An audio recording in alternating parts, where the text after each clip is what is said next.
So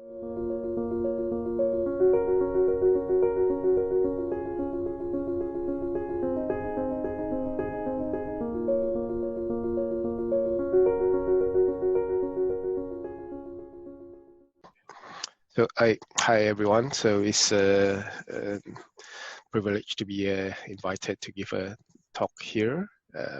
Unfortunately, we can't meet face to face, but hopefully next year. I'm from AstraZeneca. Today I'm going to tell you a couple of different topics and how they actually blend together. So along the talks, if you have any quick questions, you could easily send it through chats, or you could wait until the end where we can then talk about it in further details. But my aim here is to give you an overview of the AstraZeneca's 2 million genomes initiative in a very quick overview, nutshell. What it is about, what we're trying to achieve, and what is the current status like. And I would like to kind of blend it into the bigger company-wide data strategies that's delivered through what we call information architecture domain. Right. So you will see kind of different switching of gears, but hopefully it will all come together nicely at the end. Right. So let's see if we can move to the next slide. Right, so this is kind of a very bold ambition for the company, basically aiming to analyze, sequence and analyze up to 2 million genomes. Let's see, just put this down. Okay, that's better. So by 2026, so from the 2 million genomes that we aim to sequence, there are about a quarter of them will be coming through the genomic sample from our clinical trials. Another 1/4 would basically, if you heard there's an earlier speaker talk about the UK Biobank, is from the same initiatives, part of the consortium. Another 1/4 coming from there, and the rest are different collaborative projects with various different groups around the world. Right. So, I mean, in order to deliver our genomics initiative, a Center of Genomics Research was established late 2016. So it's a couple of years ago. Its solely aim is to ensure that the genomics initiative is successful. And by successful, we means we wanted to embed genomics in different parts of our drug discovery process. So there are different key focus when it comes to therapeutics areas, CVRM, which is the cardiovascular, renal and metabolic disease, and there will be more respiratory focus, rare therapeutic areas, as well as cancer in general. So what we wanted to achieve, our main aims is to understand more about the biology, also identify new targets to fit in the pipeline, at the clinical trials level to support the selection of patient stratifications, and at the end, from the at the patient point of view, to have to provide a more personalized treatment, so to give them treatments that is more likely to benefit them, more effective. And how do we wanted to, there are various ways that we wanted to use the different approaches in order to deliver those aims. So as we mentioned, first we wanted to sequence and analyze a huge number of genomes. So, but this is the beginning of it, and we wanted to integrate those with clinical data, with those that have clinical readouts from our clinical trial studies. And to support that, you will see that we need a lot of informatics and analytics capability, which I will try to dive in a little bit more. And everything is based on NGS to capture rare variants. And of course, this can't be possible without key collaborative partnerships with key academic groups and industrial partners. Right, so this is the view of the end-to-end genomics workflow. So you could see there are different parties in place. So we have our sequencing partners here that's responsible to do the primary analysis. By that, they will receive samples from us where they will do the usual sequencing through to the machines of selected the vendors that we have selected, doing base calling, producing the sequence reads, basically the raw data, and deliver it back to the CGR, the Center of Genomics Research. So then the informatics folks take over and do the secondary analysis. So there are a couple of different steps, and I will expand a little bit more that, but it's a very, I think it's very established process now in terms of secondary analysis and very matured across the field. Then we have the analytics, the CGR analytics bits where post-secondary analysis, they will do statistical analysis, population level QC, doing what we call a collapsing analysis to try to find the enriched variants, enriched rare variants in the cohorts of selection. So beyond that is a handover to our different very therapeutic area centric R&D folks there, where they will do a more translational analysis. So they will put the whole biology context within the hits, the gene hits that we find out of the genomics workflow. Right, so here is a more dive into the informatics part on the secondary analysis, where we basically do alignment, variant calling, and quality control on the variants and capturing associated metadata. So this is, as I mentioned, a pretty standard process. But if you break it down into in more detail, that includes data transfer, storing, and catalog for reusing. When we receive the data from our sequencing vendor, and the actual action is happening in here, where you do a lot of alignment and variant calling, QC, and also variant annotations. So we pull in a lot of public databases that actually annotate the variant that is already known and also novel based on our pipeline. So at the end, everything ends into a database, what we call variant database, and on that basis, the analytics folks will be able to pull out the variants of interest based on the selection of the cohorts and do the statistical analysis. In terms of secondary analysis, it's very much built based on the Amazon cloud. So it's an AWS technology. So there are various different technology stacks that's in play. Yeah, some of you might be familiar with some of those, but to mention a few, we are using the S3, as you heard, now and then, I'm sure, to store different files, the raw data, and that's what we call the DynamoDB to capture metadata, and of course, if you're familiar, the FPGA instances, which is the processing unit in Amazon Cloud to actually do the alignment and variant calling.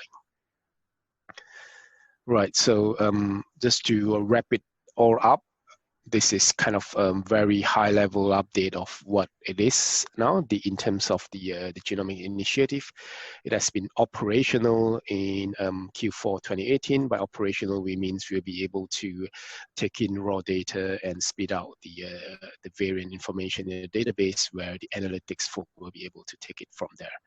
And at the end of that 2018, we managed to process up to about 100K samples, and that expanded to now late last year to 350,000 samples. We are expecting another 200,000 UK Biobank samples in Q3 2020, but again, this data come in batch, so it's not like the pipeline is working throughout, but rather when we will kind of like scale up as we need when we receive a big batch of samples.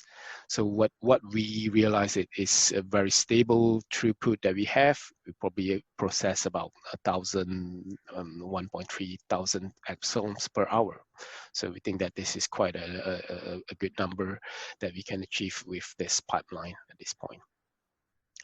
So, it is achieved through global genomics partnership. As you can see, there are a lot of universities, some companies that's coming together to make sure that this effort works. For instance, we work with the Montreal group, especially with the cardiovascular, and Regeneron help us with our sequencing. So that's one section of what I'm to talk about in terms of the genomics bit. I'll try to switch gear a bit to talk about information architecture and then connect that back to the genomics initiative earlier. So information architecture, so try to lay out the value statement. They basically aim to maximize the value of the data assets. So by that, we want to ensure that it's very well cataloged and is integrated consistently. I think consistent is quite important work, and it needs to be consistently integrated across enterprise. So not just within R&D and also beyond the R&D. And with that, we need to have a very close partnership with data governance. By that, we want to make sure that the data governance could be the implementation arm to enforce some of the shared common definition and the common vocabulary that's used across the different parts of the company. And of course, the idea is to make sure that the data, or we want to treat it as an asset so that it can be found again after it's produced, and it could be reused for other purposes. Right. This is another view of what is information architecture. Basically the same thing, but kind of expand it a little bit and show what are the different capability that falls under information architecture domain. So there are formal definition from DAMA, which is the Data Management Association, their book of knowledge, the DAMA book, about what are the different capability means.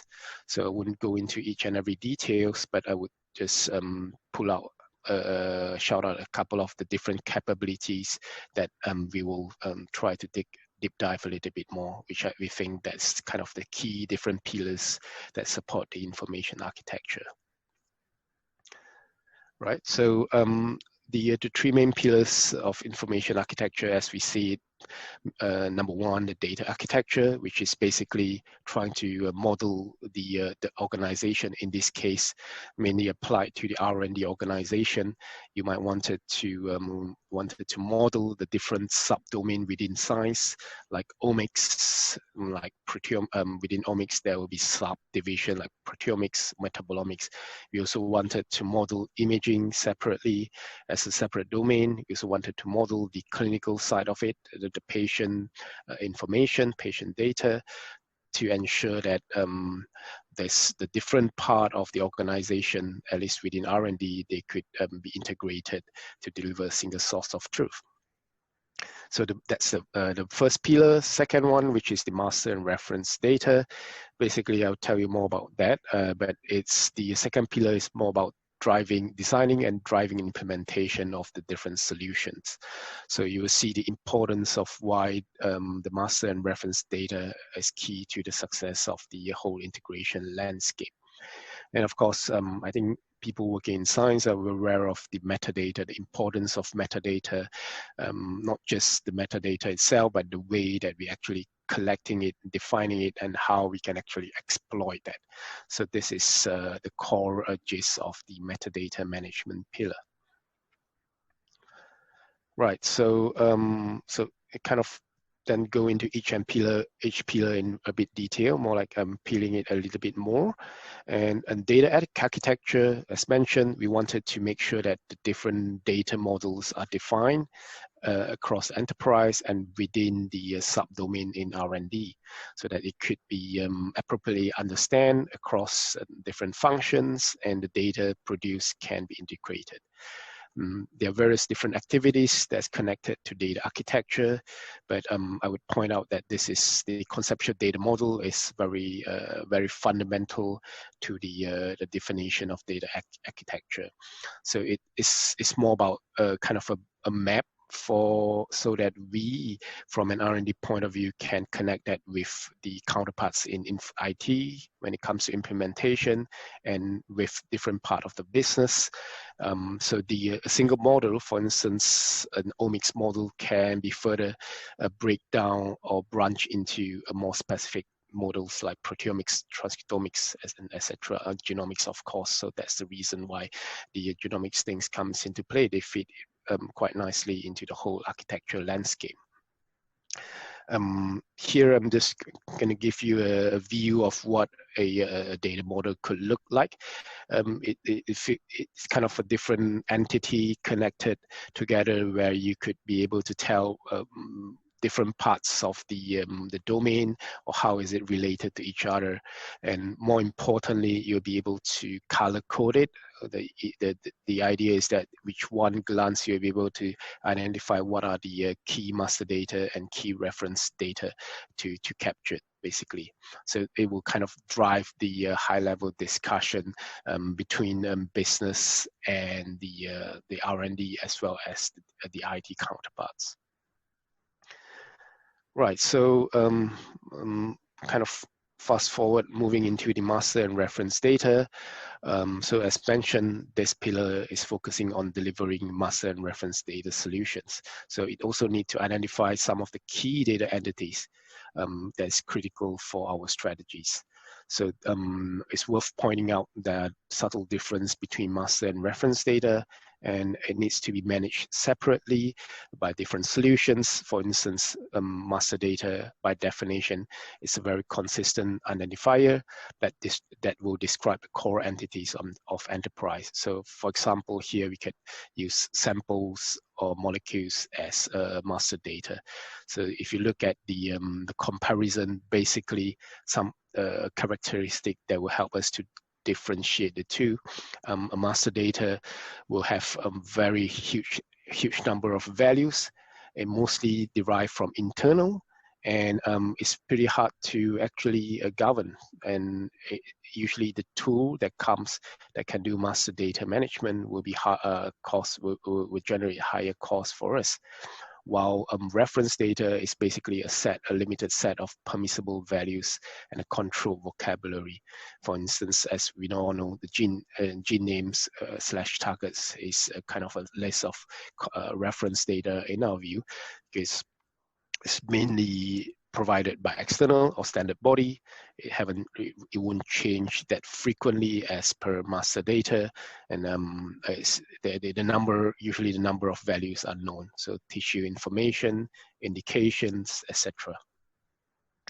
So just to give you an idea of what an indication would look like, so you might have a list of preferred term of indication in various different aspects in your company, but we also want to make sure that it has a specific identifier, a unique identifier within our context, and it has a link or mapping to external ontologies.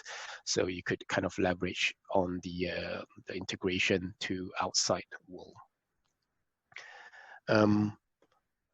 So this tells you what indication means when it's across the functions. What are the challenges and the issues that we are facing today? So you could imagine that the indication information is captured from the very preliminary sample management until the finance where they are doing the reporting. In between, indication is also captured in different part of the organization. But the problem is it's currently captured at different level of granularity. And in one system, it might be diabetes, and in other, it might be diabetes type 2, different granularity. And the problem is also each functional domain, they might be managing the indication individually in silo. So there's no common definition used across different function in the organization. And that's as a result of that, as a consequence, the errors are usually only being realized at the end of the very downstream, at the very end of the reports, which could be very costly for the business as a whole. So with what we call the fair master data, This is an example that I can give.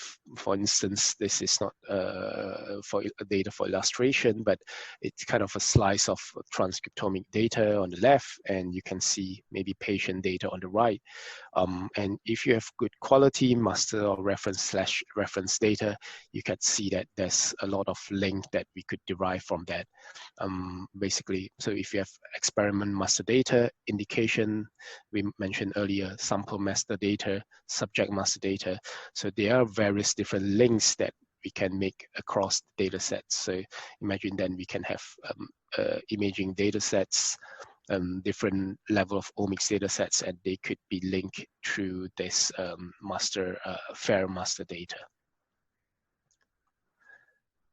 Right, so quickly dive into metadata. So as we mentioned, metadata is very important, and we wanted to know in this pillar how we can best exploit the metadata information that's collected. But the metadata also important element for the control and governance of the data. Various activities that we can do, but I would focus on data cataloging the data as well as the minimal metadata model for the different scientific domain. As a reminder, everyone, I'm sure people are aware of FAIR, findable, how easy to find, to obtain, to find it, to obtain and to locate a certain data type, and accessible to be able to retrieve it, and also interoperable with more integration, how can it be exchanged, and reusable, more related to the licensing, how you can reuse it for other purposes. So the way we see the metadata model, an example, transcriptomics metadata model, we kind of split the metadata into different concept for the according to FAIR, and we attach different metadata text to the different concepts here. Findable, you can see the usual the text here: therapeutic area, indication, study code, tissue information, etc. So reusable, as you mentioned, whether the data can be reused, it would include things like the rights, the source, the security classes, the retention periods, the grad code, etc. So interoperable, more into integration, so more like the languages that you use, the format of the data, etc. But to point out here that a lot of this metadata, the key metadata text, can be automatically derived. A lot of this information can be pre-populated rather than manually key in, thus more prone to error.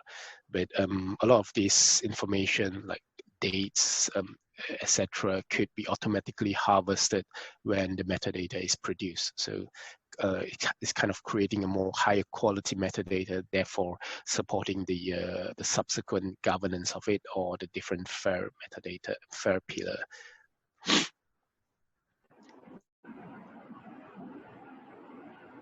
Right, so yeah, I would kind of go into a little bit more detail when it comes to FAIR, but within FAIR there are different matrix. I would just look in at findable. So within findable, you could see that there's a breakdown of different sub-matrices, where we want to have, once we have good quality and reference data, a lot of this can be met. For instance, we have globally unique identifier, we have data that have rich metadata, etc. So we wanted to make sure that the data that we produce adhere to the FAIR principles, and by that we do, because of that, we wanted to deliver good quality master and reference data to meet those metrics. Right, so that's a kind of another bucket of information architecture, and I wanted to now switch a little bit to a program that we have just started very recently, which is called the Science Data Foundation. Is kind of a goal program as well to kind of like democratize the science data that's produced within the R&D of the company.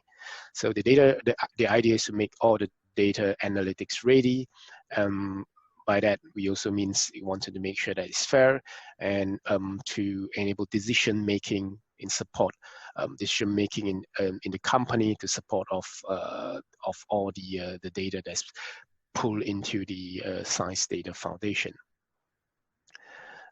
So we see this as a common way of managing R&D data.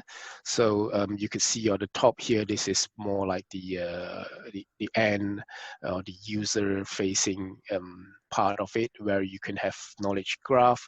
You have various different AI sitting on the science data foundation here in magenta. So you could see the different data work stream that is producing the workflows that's actually producing data into the science data foundation data lakes.